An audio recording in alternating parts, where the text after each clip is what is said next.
Hello, everyone. Good afternoon. Good afternoon. One love keep us together. Happy Valentine. One love, one love, one love, one love, one love. Please share and invite your friends. Share me out and invite your friends. Share me out and invite your friends. Felicia no we egwa no wo yan ovio po mari viri. Beno ya gwale veve we bona beno ya mo hia. Emene. Iso kenya do tamuwa. Because okpeno ke we bona. Okay, this is the last and the end. You can't buy my okay social media. You can't do my mama who do attament Murphy. No ya agbelian. Oh no how can I stop me yaluta? Because okpen ke to ore. The weapon Okpe, nuke rumors, nuke mwenema, nuke diamaniwa. Okpe nuke toge. Hey, Felicia Nogwe, you pomari eviri. Please, guys, share me out. Share me out. Then look, Hemena ya balo wegbe. Hemena to balo wegbe. How say we asa goda si shokoto. Who kweto se penti bae. Felicia no pomari eviri. Oge mukia. The voe wepo, hey no can wait, and then I tie. Hey no can tie. It's getting too much. Uga itemine, ugumata. Uga itavedia, ugumata. Guys, share me out, please, guys. Share me, invite your friend. Invite. Why invite Buwa? I'll say 200 in a blow. Why invite Buwa? Because all to am again igbe. Okay, to am Felicia gbe. All to am egbe. Oga ibugbe de. Oga ibugbe agide. Who yari bebo? Who yari kema? Ve when I go teme, utayo megbe. Utayo megbe. Who go deny? Enukweta. Who go sieme ve nuta. Who go magita. E pa tu we me na ugeleta iri manu teme yo egbe we pa liar e pa bo kan liar but when I get a record together we have record of that thing you said e de record of pa secretary pa bi are line vous don't tell me any that was 2 years ago vous tell me invite share me out invite your friends. Itewe kwanyo. Nuna ipucho mana. Miawa kwanyo. Wena ruama. Miawa kwanyo. Because one woman kepa. If I know what I tio bere. Wa tia yemi no ma okpa eva. Wa itia betia. Wa go vereva. E record play. Wa tale na wa ma se. In wa ma teke. Wa teme. Wa jerega boro. O verega blow. Ona ila tame social media. Ona iswa gwan. Why we pave soin? Et pas de start again. Pas de start saga. Today, Felicia, et que nous pilons qui y can't away. Because why? Unta wahi. Azem also makiro no lagwa. Unta oki. Unta unogbera. Unobije. Unozigagbe. Unozigemiti. How ki Felicia? No your pomade. How ki? Invite your friends, guys. Please share me out.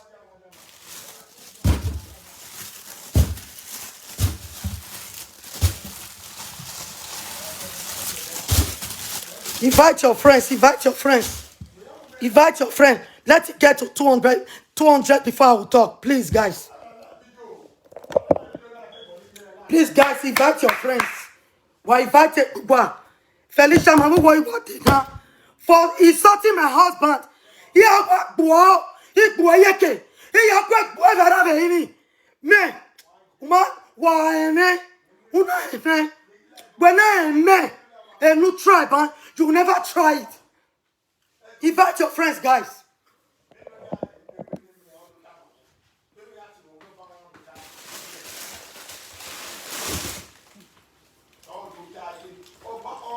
Why invite quoi? Encore de Felicia na ke. Igwa igwa anwa. Non ta famille anwa. Encore no ke ou.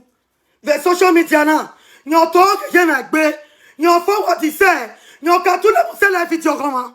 Nyo gbe ne comedy. Nyo ve ya tiele live video montre. O ke no ta e no nyo fio yo to.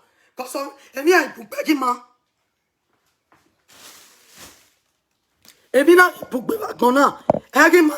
In fact, let it get to 200. I've never made a saga before. Again, saga organic, flawless organic cream. A page, you know what? And it's Felicia. I'm going to beat the hell out of Felicia today. I'm going to flog the hell out of Felicia today. Iki agbo ya vera. Uno toge pera. Unwen, unwe. Okay, wata. Ubato, okay, nukwetana na. Erukwe maikweto says a day. Era maikweto. Okay, nukweta. Ugwa sige, uzikitali na a lot of a berry. Ugwa sige, ugwa toge, what swagbe. Felicia. And not dropping Mutani. Today you are going to end it. You are going to stop lying on people. Well, stop it. Okay, yafe. Mutare gbemaya. Ukiamwe yoto. Emma. Emi abu begima. Emi na bungbe. Egima. My husband said he don't want to do saga again. Why now? You are going to put this man for this man to come out and make saga with you. But what you are doing now? Yeah, it was boy for Italy. It was boy for that way. Ebu Ganya. I shall go here. Igbiaga no go. Igbiaga no go. Ugwa sige yakia. If you are going to go water, Ugwa yama. Ugwa ya fe gama. Then why I invited Bugwa Fana? Ugwa yato.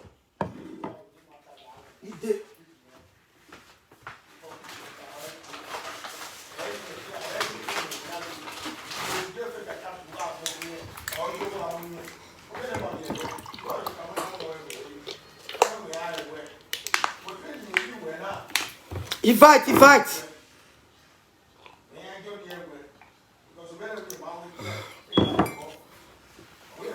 If you are going to now, there is one time.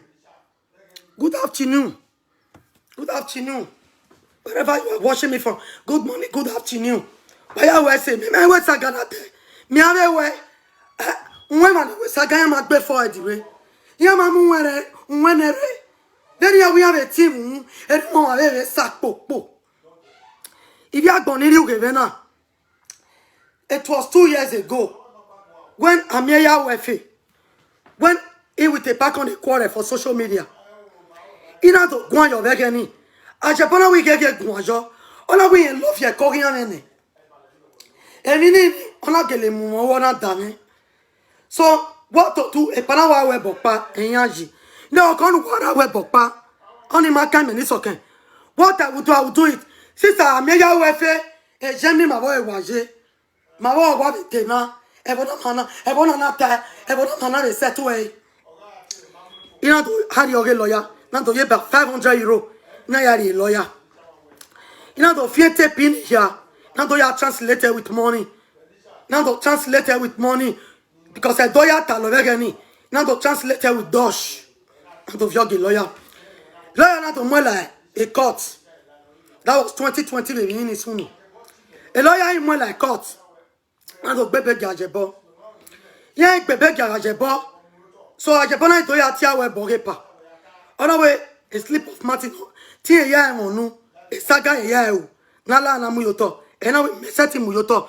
When I can't record. If I wear body like to a team, Yanaga in your name. What those soy. All those on me. You know, okay. Ma. So, yeah, he can't drop now because not my banner. Oh, baby, go. Now, get about drop. Yeah, only he sat here wherever. And yeah, we are you. When I can't record. Okay, cut down to the man to a taper. And I'm to tell me how to read it. On my pet, at when Felicia Wati of your Pomari. Felicia no here that. This is the time for her to mourn her father. She's just lying here and there. Oh, but dog is here. Oh, okay, yawa. Oh, okay, yes, yeah, question where are you talk? When I'm kitchen. So, honore, epa, enine, agamia ya wefe wata yegbo kuwena. Eni tete makataka, epa wani ewa, epa sie polua, epa forgeta la wepo, ni mabawashi, o mapega wepo, oke tu atona eni, epa sie polua, e do teve ni erepien, ni jo wage, on a te do faru ye vo garçon, lutoni, ye wa pepe ni awo kan. Ota, ina nwa. C'est que tu ne l'as pas. Et l'anime est tiré là haut, on a une phone pas. On t'ava, pendant un record. Ou t'es, et font avec nous, il y a un record. Ok, t'es péta, et pas, voilà, dian. Voyons, il y a bé, j'en ai un badge pas. Voyons, un badge pas. Et là où, et que l'on tata en Italie, j'ai pas des tickets en Italie. On a un qui nous tata. Non, Jesus. On a le bouton. Non, mon message, non, d'avis, viens, va. Au cas où, vous voyez, on a des moitié, Italie, do, non, Jesus. Oh, il est tonné, et pas venir, avec vous, et bon, et Vivian, avec nous, t'attends, wakon, seriously, et ton éclairé. On a été au tamien, ouais, il y a moi, j'ai pas, il y a moi, de longtemps.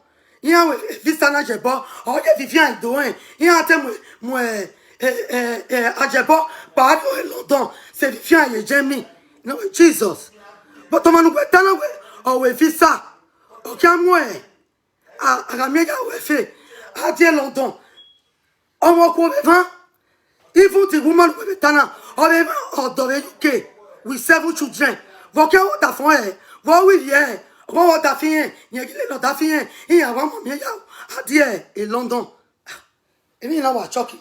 Et pas la dire, j'en ai à bé, aucun choc, aucun les la wa. Il y a téléphone. Non, on y. Et j'en ai à bé. Et moi, maintenant, la tiens. Au courant, il y a d'autres temps, maintenant. Bravo, et oui. Gouin n'est pas.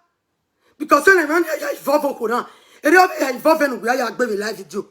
Now, it's so therefore, et moi, maintenant, la tiens. Since 2020, il m'est talent. Regarde, maintenant.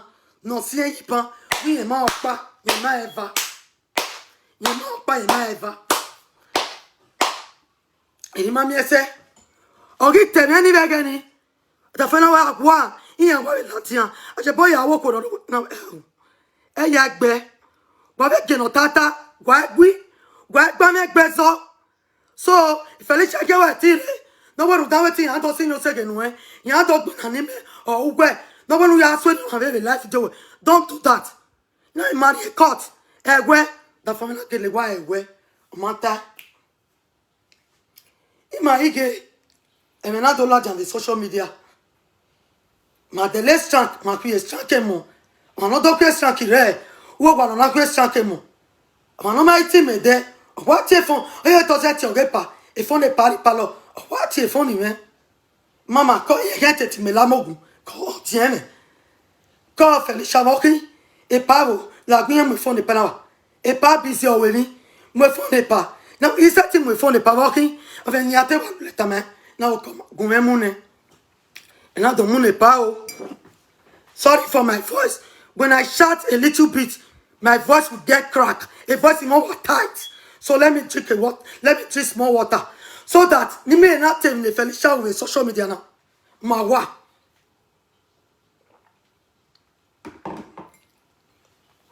Et il m'a mis ça, oh. Il y a comme un autre que, et il m'a mis ça.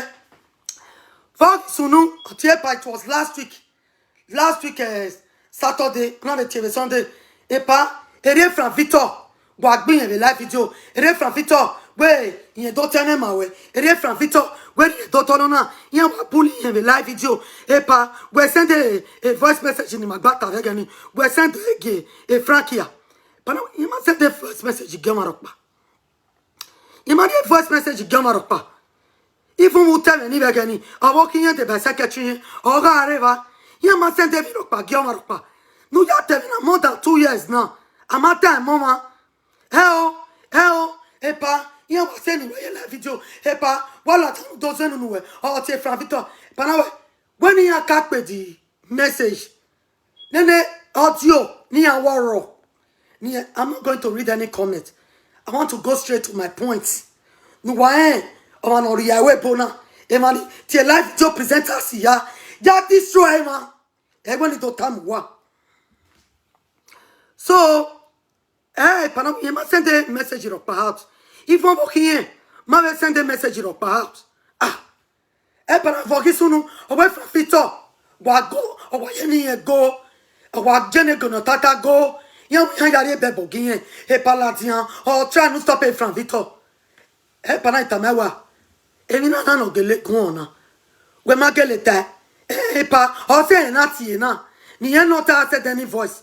Any voice latian. Any voice like pana. Ni ma send latian. Iya zeta.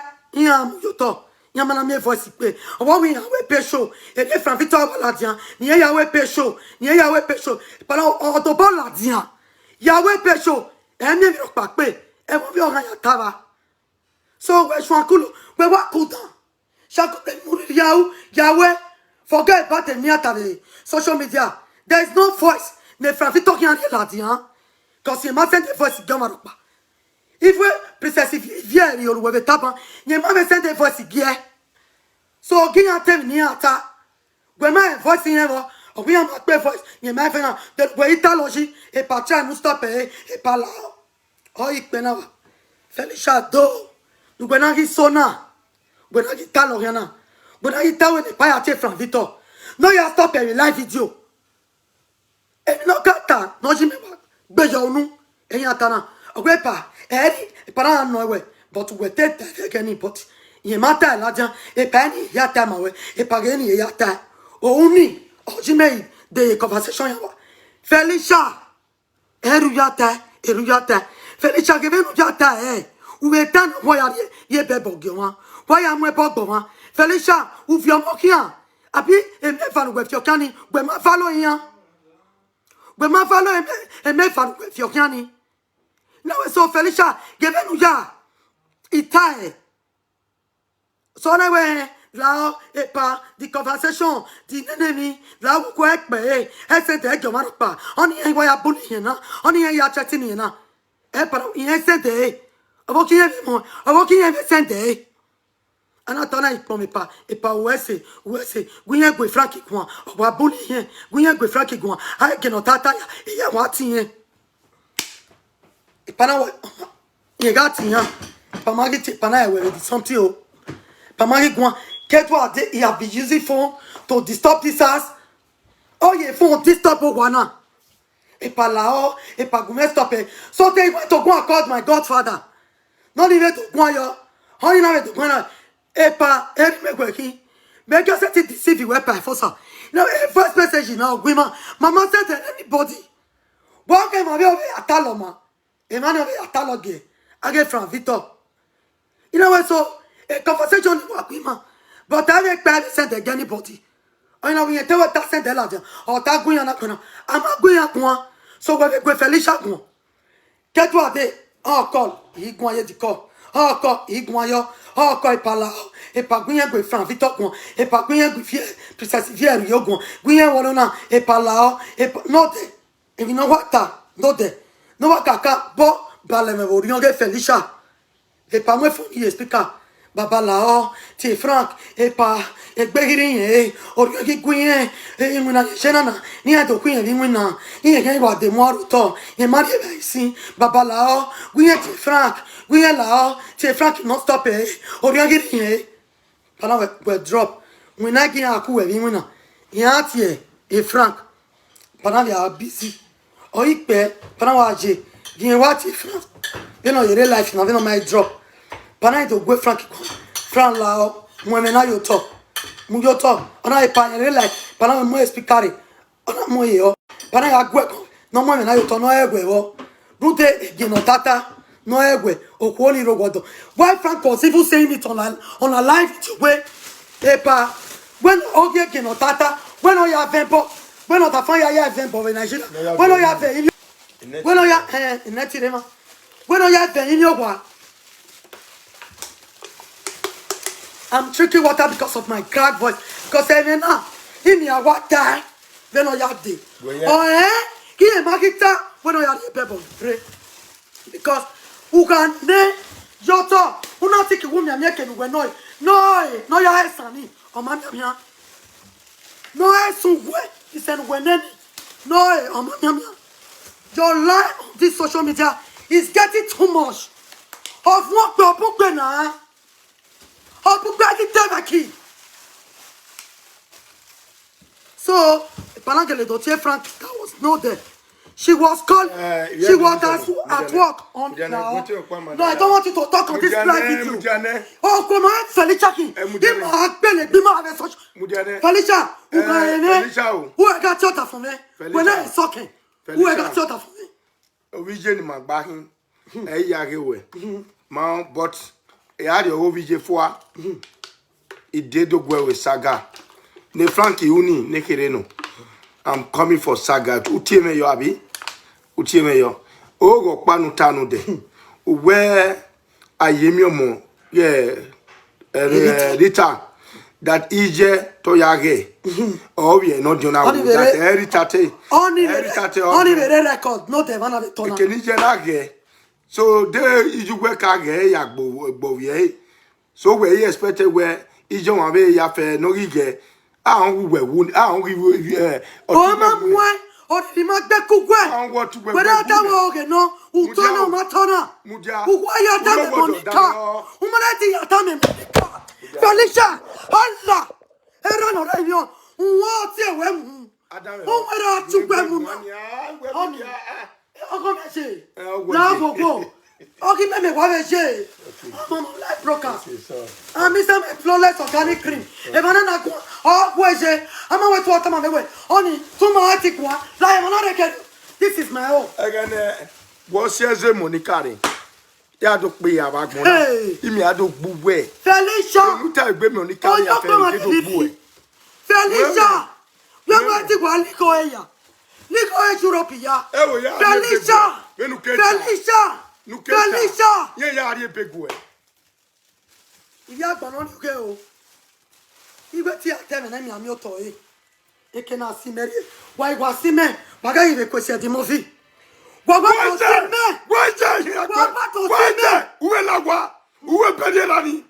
I'm calling my lawyer right now. I want to tell you about what I want to tell you. Don't battle or battle where all your baby who will belly running. Ya dress on the who will approve it or panic where he see Yamwe. I'm calling my lawyer is making report again. Really, I'm going to Benin.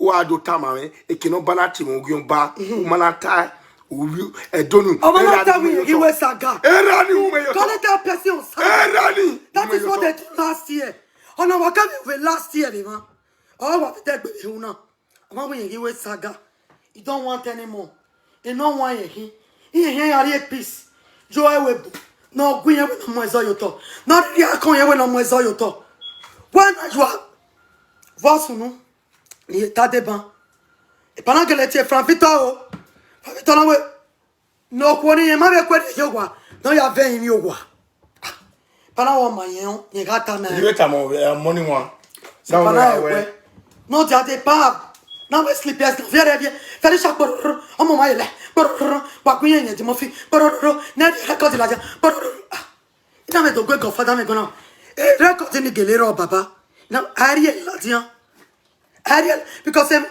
many can jebo, the babo can jebo, the banana. What the bottom we are? Tata, I the water we are. What the bottom we are? Okay. No, I will. The man is busy. Packing on a poro, but okay, phone, what do you mean? Since almost last week to this week. Can we in here? Call, can I go? Only Kuebuan. Call. Money kume gwage ginota ta ki wina lawa ban ko vere ye ka che osimu na sin imamu eno to pa ka che osimu na e ko re mege ya ta mo phone no ge mere kitchen vivant me ma ve gwanjo so o ma ekpe Felicia go Fatima Kati ini na drop ma ekpe ginota ta na do tie sister ta na do me ginota ta ile Ian he gwan. We should put angry face here. You know my angry face. Oh no more ma. I know. Eat your ball. Hear me away. For you come here to put angry face.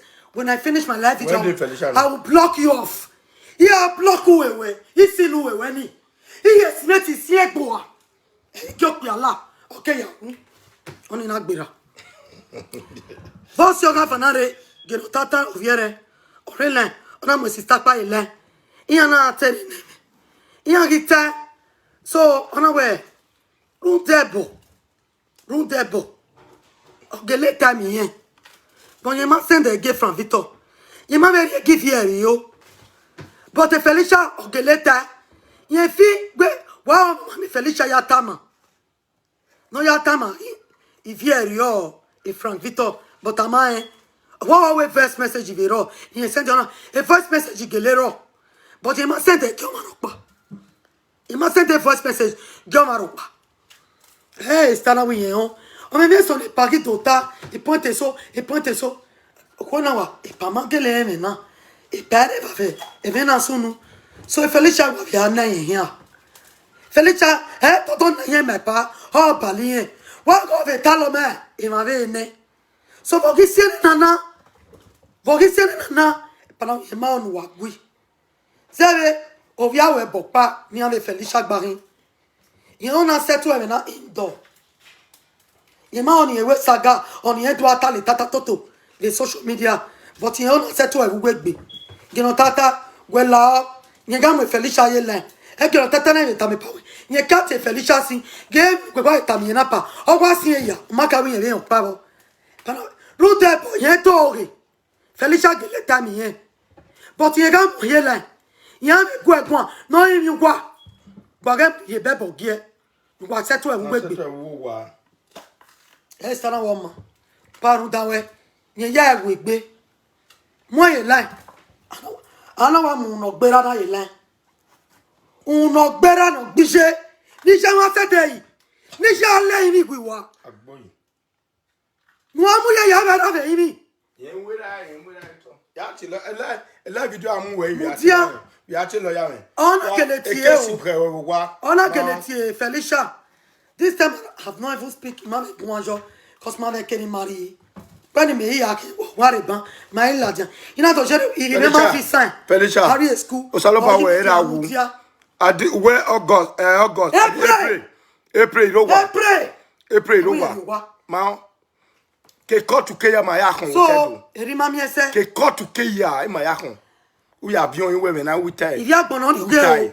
Il y en a quoi va me ma interfere. Maintenant, le vieux du quoi gava. So, il paie. Felicia n'a de l'aile. Pendant de guagouan. Mais pendant qu'à faire style là, René. Reste à Genota. T'en as fait là.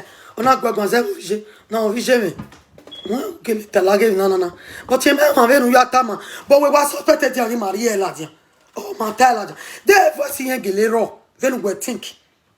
Il y a avec peine. Des fois, ça vous qui y a avec guéléro, viens nous avec guéléro. Il y a paye à donner. Ne vous y a dans yo. Dis-moi bon elle a dit. So, my sister, awe papa ba vienji. Il y a un mot qu'on a là. Va y vient. Vous êtes à magita, ni à moi ça toi. Et pas, ni a ti ni miro pas. Il y a doit ça fait qu'il y a wata. We mata.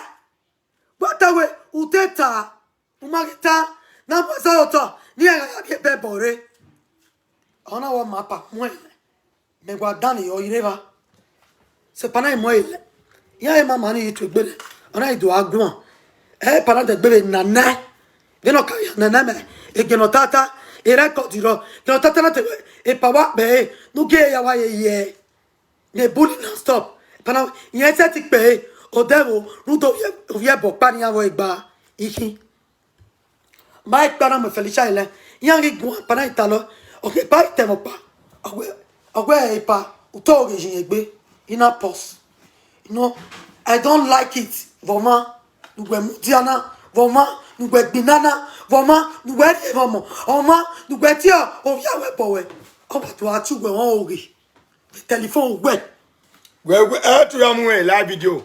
Ya gwan. We are. Idenu Yeah, wa o. mama is live video. But forget the Felicia. Idenu wa o, Felicia. Oni lo gbara kika o. Lo gbara kika tu la se Idenu yo. wa, e o gbara to pa e we. Idenu gwa kwa. Who no keke, who no fata. No we, man criminal no ga mo. E pa gbe me. E pa ge fresh here. E pa gbe me. E gbe me ya clean. Gwa mu e, mu egbe ona mu akara. Una mu tata for me. The video call me WhatsApp. Wa guma we ya. Kari bebo. Acha go ni ye. Rima mi ese. So, e pa ki tenene man. E mi opane me, e pa u gba to re gbe. E pa yen mata u ba yen okay. She want to claim big. Of an no yin. She want to claim big. I don't need move anywhere. She want to claim big. E bi ya wa won gba ta lo. On bi yon ve ta lo ma we. Only move. E be Vivian. On ve ta lo ma. On e bi ya no ni ta lo ma we. When I to ne, wa mi ya we fe. De gbe ya we Vitali. When I get down, they don't go to Yakalema way. O ko ni ti e yo. Wait away, I want to be in here. You go in Fifia, not upon your curry. You got the door, the Kenyan are Nigeria, the Emma Pierre. The Aya Dafiana, Yamagina, Lena Jabo there. But ye ne Vivian ta, a mistake in way I get, and they are. But Maggie died, yo. Don't make Pavagani. That's a packet Pavagani, Yagbaja, a social media. What mo fi to oge oba wa oge whereas obo to ta e pomade ajebo be ko na kale le gbeji the Nigeria ti ya ka with the friend e pama yan te live video na te by Facebook na ana ko ya fe e dia jebote wuyen e dia jebote muyen ja what am I in tana e Felicia pero ke ria o pero ke to oge amona ma re ba wa jebo awe Openo keto okay the Felicia is too much. Iwe le Monica na gbere gani. E do aba Monica owe. Ide do gbele ya. Eri oyo ye pet ni mu ni. Eri na me pants. Okwapa. This one they cannot say you are 40. Is it not 2016? Maybe it's 44 now. No what talk league boyana. Destroy yana. When not your that female okay. Who not your okay. Me, itoge. If you know mama, if I yo egbe. If you know ma emeta. Itoge John egbe. If you know mata, eita. If you know we me se meta. Go we do ji mele. Meta we me ma se. Visa ya te ya mo visa. Owe visa ya mo. Because you go na so ni mo ni kan. How not pa. Oh, kia. Oh, we are not prepared visa. Naga, you got with it. Not ya mo. Ni ate ya mwepa. Don't matter. Joy Gemini. What are you UK? Money ye be. Avoka na ite. Ikbina na ite. Ye me hear you go live video. Ikbina na ite. If you do, Saja continue. Please like my page and invite your friends. You want to go in Felicia J. I'm gone.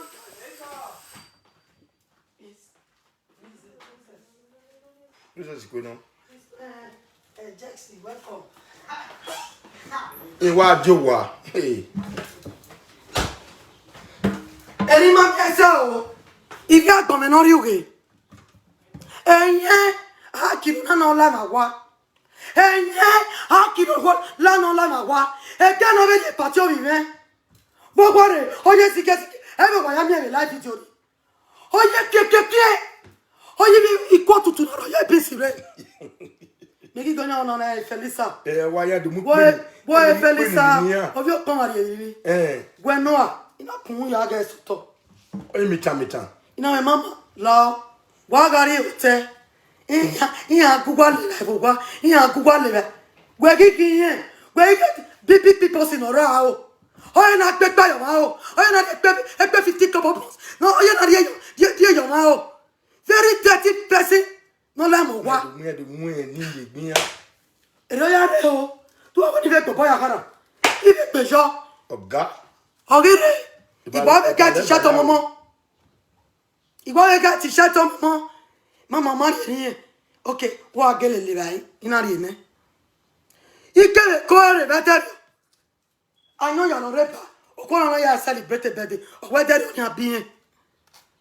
The writing women, when you like pan, who can you celebrate a birthday? De rati kwene. Me na kugwe de Vitalia. Me ke kweste yi Vitalia. No kwa ya gwe ya bara. De rati kwene.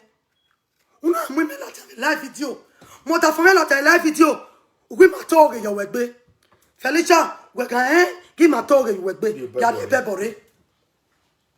Kwene wi matoge yo wegbe. Time ni gwetare. Ya de bebore. Iga enya ni de. Aga yi. Mega enya de. Gazebo kabele lokona. Yabo e ka friends de Nigeria. Ya de bebore. O ku kwena ya vena. God take go to two. Oh, do. You go not to a weapon. Okay, 12 won't. Oh, do. You go not to a weapon, Felicia. Talking 12 won't. Felicia. Saga continue. Saga ki saga. Oh, what do go? Felicia. And Weta. To go go see here. Emo paro mama. Ije era na mi gonna say do wo ko oro no nigbe emi agbegbe emi no igbegbe aya zere emi no gbegbe ta ya zere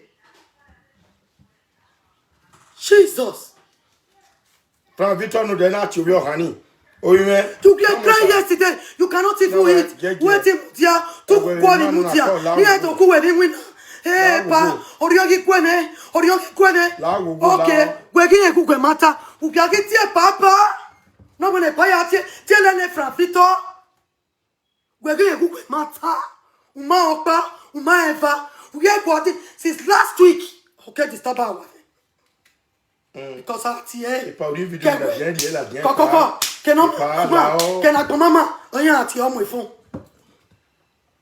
kenon biawe ati omo ifun Keno ki woni san o ti o mo fun awe boy na pe live video na pe video kene gbe mara o ti o mo fun because hi Felicia emi ti wa koko vitali uzige yawa aye Victoria emi ti wa koko vitali unuwe o gen wo pata ona wa gbo meeting oni o pa ka o pa ni me gi gba ko Edi osinyan pa no re are ọ̀gbẹ́ni begi pagwe pa no are France information ya pe kore Monica ke ya ora abio me re ni ya ọ̀gbẹ́ni begi pa I didn't even you were not my friend of that time I say just your name social media you went on this way why again you got again when I say just your name I say won even na le bed do momo ina ka si egbe ina ona mo egbe ye shele di oye pi oye iko tutu na vio APC re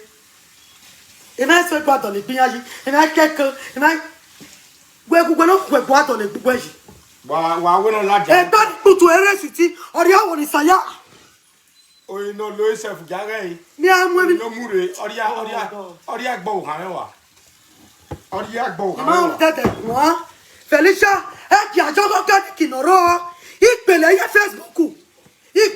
Facebook Ugo ama me cream. Wa ama me cream.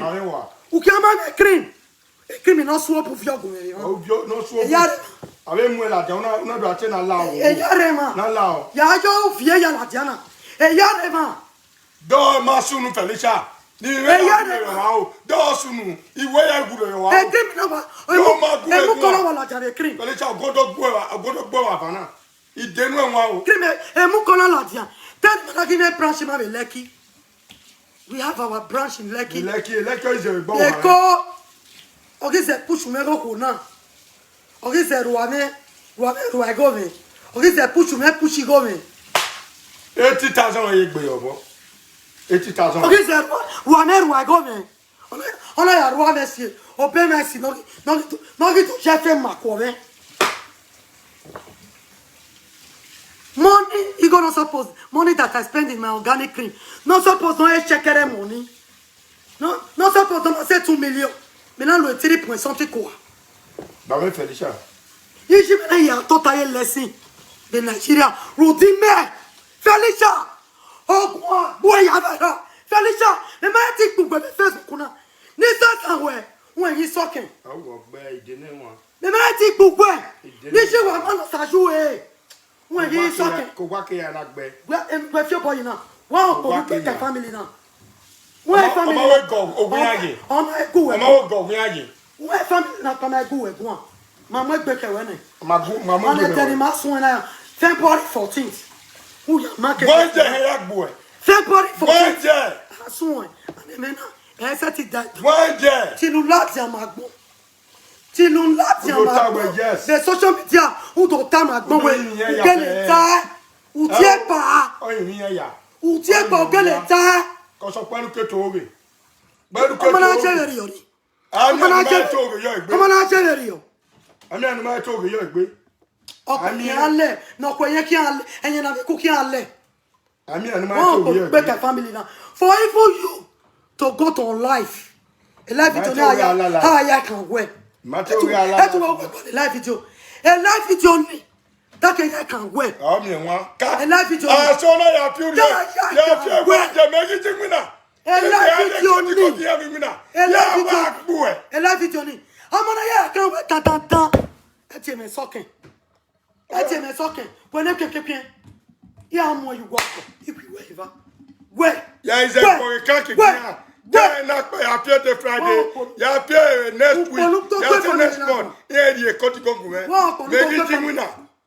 When I go live with you.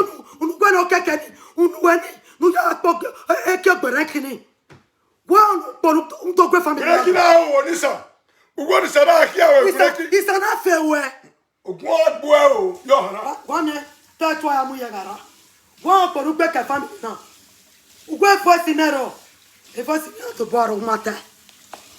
What's the number? Felicia! No, you come out here. Not to push it, not to put it here. Boffin. Not to push it, not to put it here. Now you go back, Cavaco. Now you go back to one. I'm out. You want that talk with a now what be you? no boy, I Saga. wow, Saga. we are. No man, we are big babe. Your father died. Instead of you to be mourning your father, no one fear. You started doing saga on social media. Following people in us. We are like video now. Yeah, we love baby. I know that to go away. We go away. Who will do it very well? Who will do it very well?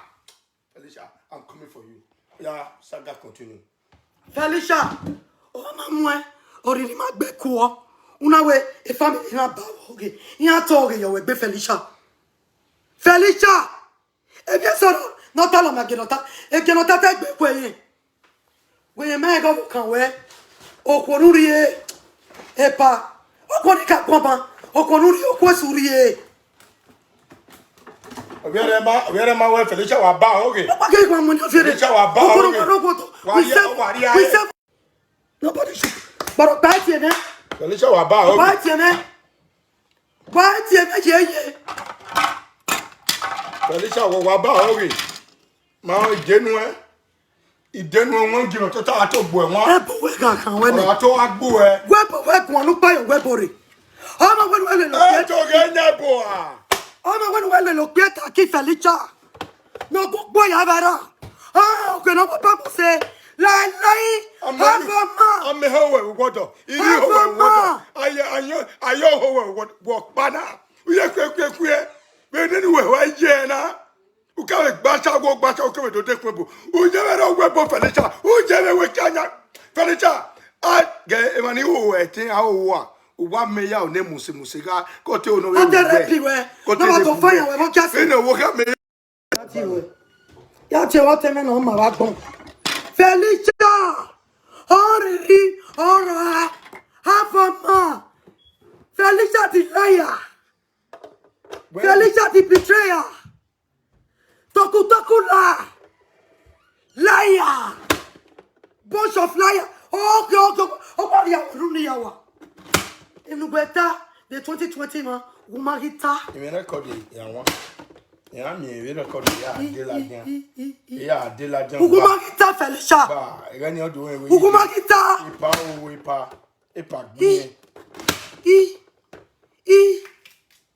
Wow, bon.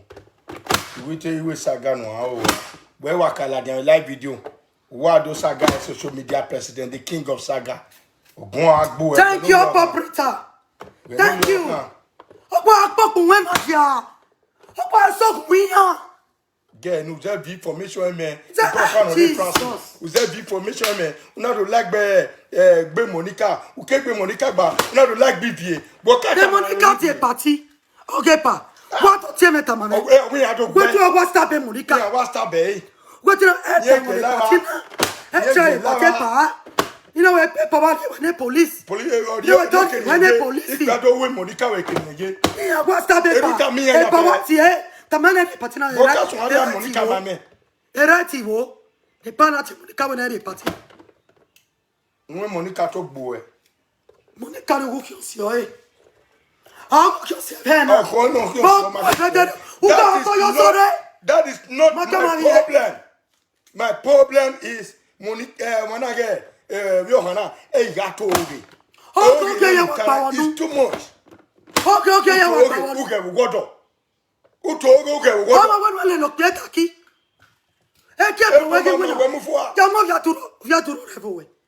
No kwe no kalowe va. Una lusigo kwera ya. Wa me wa no grow te marejia. Ya le va be mare. Wa no destroy va. Wa no joge destroy va. No destroy gwani. Eto gbonaki o wa na be awu when it 2020. To ga mi go no gbera. When it 2020 o 2020. Ya no le. Emi e uni jin.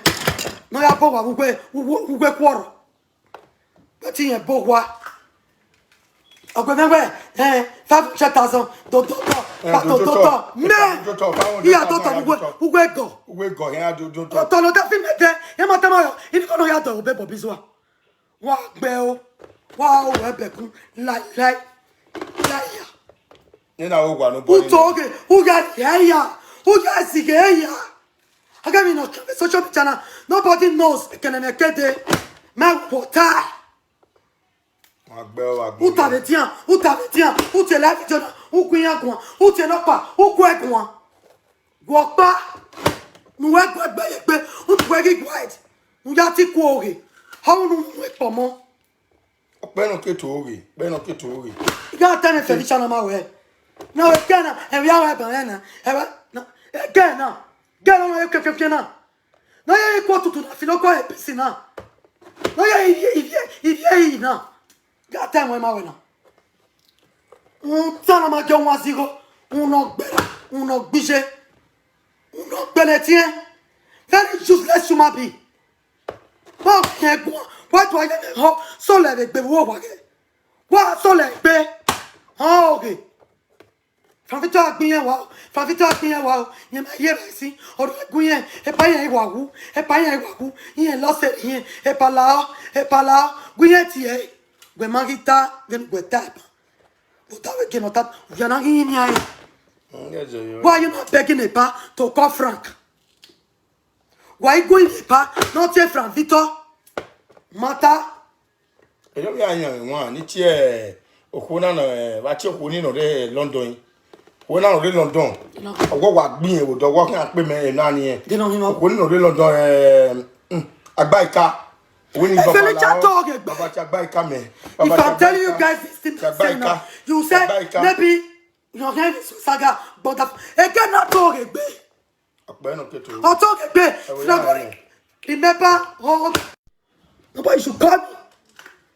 When a band start social media, then but that's social media beginning. Again, equality. The meeting, they are your daughter. No to atale ya. Ni mi tin awo mo do so wa e. Bi ya mo do, yan pa we me ma yin won ya we o. Yan ari yan ni ke e pa yan pa we. Yan wa e ya wa we o ma bi. Yan wa wo ma bi, yan ya mo do. E ko yi mi en. Ni ma mi ke ni a ja o he. Bi bi o si yen ni. O si yen. We come on we na. We ga iteme na we are le gwane. Ne me ga fe na ke me ga fe. We tane. We are like what?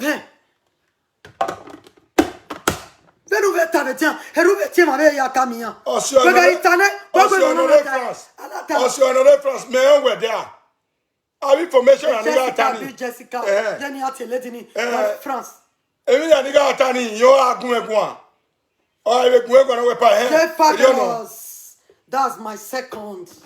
Love you. No agun egwa ma o wara pade. That's it. We're happy va. Ibe mi ti e ni agun. No ga agun egwa. You are my va. Open Felicia Keri, mama. Open Keri, oh. Felicia. Ni ayu po egbere. Ni ayu bere. Ni ayu bere. Aku bere mo fe na ya gbera. Mo fi ko mari viri. U ko mari viri. U bere ya gbera na. U piju ya gbiju e. U kokwe akebe ya gbugbe na. Ojo ko mari viri. Felicia. Have a man. Felicia. Akuge. Felicia. Akuge. Okay. Akuge. La. No ma polo. Agbogwa. Na dege le bedi. Agbogwa. Na dege le bedi. Agbogwa tan. Awujore. Ona wa ti sa. Ope awe ni o. Ono gbera ono. Ope awe ni oge. Oko se ti wa ki akara yo to. E ti apawe okwada for me do hu enu la o. Now I want to be doing something. I want to be doing something. When I was in Nigeria, he got a big boutique. Now I make me. Since my husband no ya marry, he kweli tueki. Ya bi ya win na lele jama keka. Ekwe nya yawe total game. Total level ne mo wa. No, you only so ekri. Why te nguna ba o han? Ati we da ki mo se no. He mama no mama ekri. Then he mama ya tu dana. Dana. Ona wa gbemego. Ona gbemego ko. Kimi ya. This bastard. Na poto do. Ye kebe gani. Ene poto ayo ti wonu mo la jan. O do wa le le. Boga mi ye kebe gani. He ke boga. Ori ya me gbe ya wa. Ri agbe ya. Ya krimi ni mekina. Ya krimi ni ma we lekina. Ya krimi ni mekina. Even ya no tiene. No ga lo krimi we gani. They run away from me. And lost a lot of customers because of this bastard. Because of this no better. O kame awe krimi we gani o be se nearby. O be se nearby. O wo mana se nearby. Ye give you krimi ge. E krimi ya te ya fe e wo ya le ne. E wo ya le. Criminal ya me gbe ya wa. Na se skin infection. Bani be ki o ki. Ona se skin infection ya. Ona erukutu na la jabe gbiyan. Beri gboto. Na la jabe gbiyan. Ben boy we e krimi no mu de do ma keke. Ya mo Do ma keke ben boy. Ya mo la tian. In a picture ni. Ibiero. Il vient s'être guest à vie. Ya fie ya la japa. Mo gbe. Metemine mo se. Ori me se vous gbe lo pe message vous ma nu pe la tian. Ma nu pe la. Mais gbe kan e gbe kan. Okay, after point when you can. In Nigeria. Okay, after point when you can. Oh, for the team oh. Wa to nu pe kan e. Wa to nu tie no oh. In Nigeria na. I dog you me pete. But ya ke o keke ya ke weguni. Egunu ya to ya ke weri yo to. Ko so pe nu ke to ori. Oya bo pa ma gba yo Nigeria na for you. Can not distract me? Na mo go re ki. Ma me clean. Na me kwa zo susun. Na zo susun. Ko George Tazon. Yeah, arrest we la the live video. We are one me. This bastard. Pa ye wala ko kan we. Mi no kan wa gweki. Mi no yaru. Pa ge atweki. Ma ye bo kan je bo. Obewe. Vivian obewe. Neja ki jogo. That is what you told me. When come me ata, ya die pe pore. When we vient to gbe wa gbon. Wa te wo do, what do yan te mu we gaga. Come kan we. They no struggle ye vie. They no struggle ye business. They no rule your hair. Mama crime ya useless. All kaput when the doshika. Copy ka friend do gba we Nigeria. Criminal say rukutu. Da no mama ka friend do gba we Nigeria. Toto. Hey Sima. No go na si ba bo wa. Na ya gbe. No go na luga na ba ma o ge kian. Atinie. No mata. No ma polo. Maybe I talk me. No ma ruarua. Maybe again na. Iye je kwe. Ma ruarua. Oye pe wen. Oye pe wen se. Gano mo me life it you. No go e so to wo kan fi moto. No mo pilo yo ni sa atota.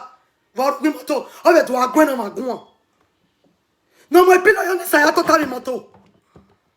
U be to agwen me kun. Ya gwe blue black. U ga ma lu kukun. I'm coming. Ya sun yo wegwe. Ya But now we kukun. Ya boom la wegwe. Now we kukun. Only aya we valley we na me where aya we valley. Where? Aya we valley. Ya fio boy wala we. And where are we Bali there now? No ya na zigo lukun. No ya na zigo. No ya zigi yeki. Na spent almost 3 point something. Papa. Yeah. Mama's only is coming. Go and carry your phone. Hello. Don't worry, like. Ya na zigo to na ya na zigo kun. Only my you say you are going home. Ponwaya miracle was last year January. Wa mira when mama wa to me, when chama wa to me we. Came in here, no baba we. Begin we cream vie. Iragolis ben we no. Get came over, na go and to yi. Let's up whatever. Cause we are not doing fresh cream. Yes. Swear quoi. Man. Yeah, one minute. Here, don't be where you got that.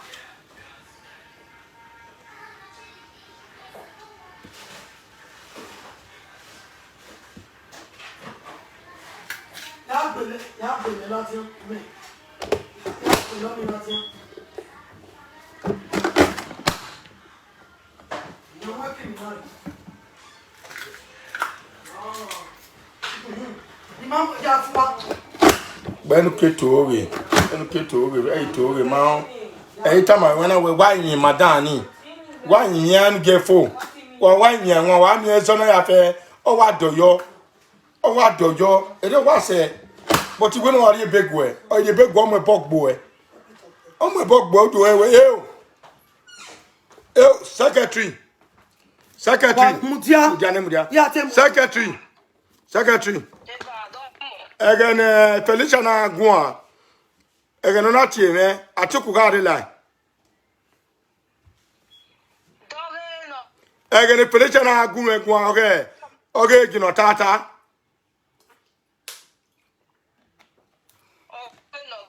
Okay, you know, Tata. No way, you know, Tata. I love your camera wifi. Ne pate to yak baby live video. La me bi ori wona. Oh, no, the moon. Guy. Nyo fio ina re wa pege we nu gwe keke. Igwa pun, guy. Guy man wa ti wa. Secretary. Wa pege ya. Guy ugwa na ye ya sobu. Secretary. I didn't even miss it. Iki peke this day. Wa mi wa. Wa pege ya. Yeah, there. Wa pege ya. Iki peke wa be organic here. This is for fairly good. Secretary line. Secretary.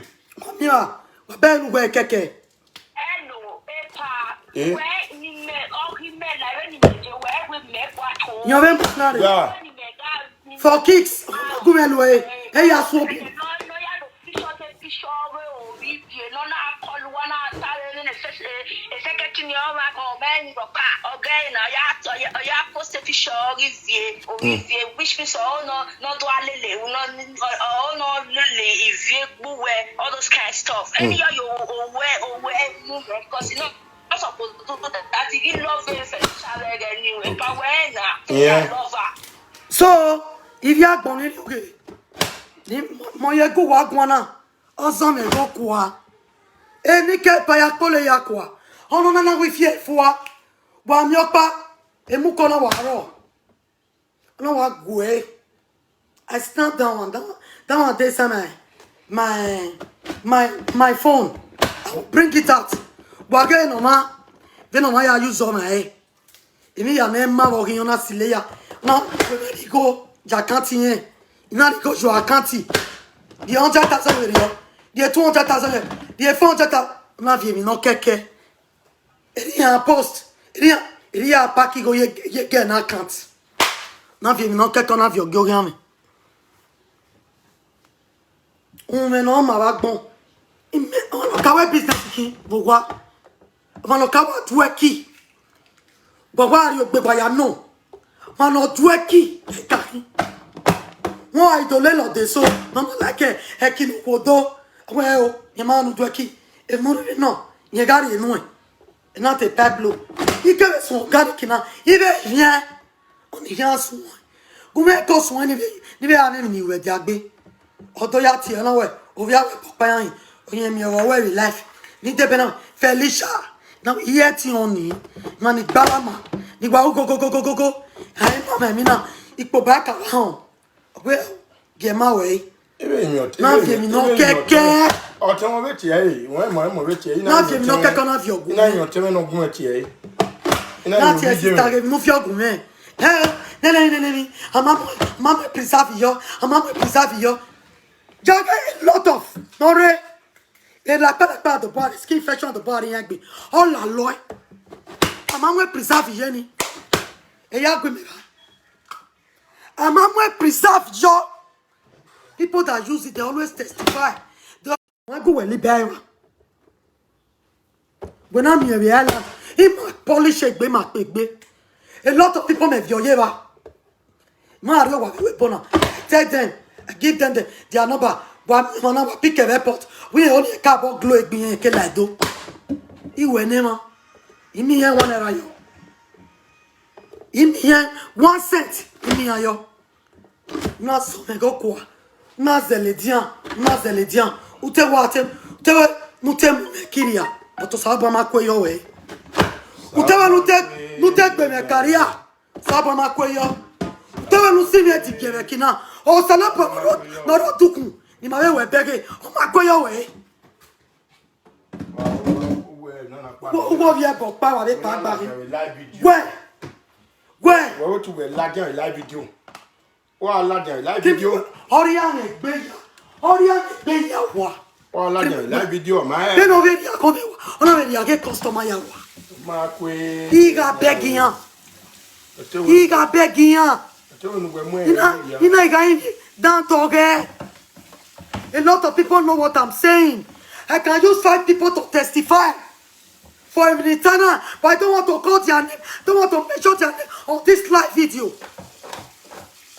Mama, first let's give up. Give up. Ça va pas que donner gossip là donner. Il me prend chez ko bon. Mais toi bien, il me prend chez qui? Ah bon? Et prend chez qui? Ah bon? Wa tu wa geno weko. No wa se no kisiga wa yeko. Oye kisiga wa yeko. Just let's see goats. Bon, wa benyo we ba bon. Wa say, me ante gbe la diane. Want to prepare food for my kids. Me ante gbe wa la diane we. Live video now, I'm not coming with my van. Thank you guys. God bless you. One love. Bye.